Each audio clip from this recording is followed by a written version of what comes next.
So guys, welcome to new our short blog. তো guys, এখানে দেখতে পাচ্ছ কিছু মানুষ নাচ করছে। তো গাইস, কিসের জন্য নাচ করছে তোমরা যারা যারা বলতে পারবে অবশ্যই কমেন্টে বলো। তো গাইস, আমরা গিয়েছিলাম চুনোখালি। তো চুনোখালি থেকে ফেরার পথে চোড়াবিদ্যা। তো গাইস, চোড়াবিদ্যার রাস্তা এবং গ্রাম কেমন লাগছে তোমরা অবশ্যই কমেন্টে বলো। তো গাইস, আমরা কিন্তু চুনোখালির নদী গাছপালা কিন্তু ভিডিও করেছি।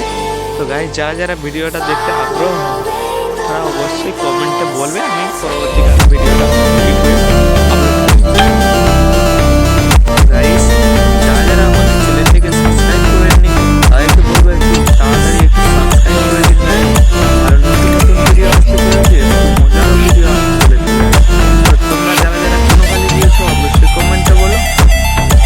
চুনোখালি কিন্তু ভীষণ ধরনের রাশি ফাংশন হয়। যারা যারা রাশি ফাংশন দেখতে যায় তারা অবশ্যই চুনোখালি কোথায় খুব ভালো দেখবে। তো গাইস, তোমরা যারা ভিডিওটা দেখতে চাও চুনোখালি অবশ্যই কমেন্টে জানাবে। আর এই ভিডিওটা কেমন লাগছে অবশ্যই কমেন্টে জানাবে। ধন্যবাদ।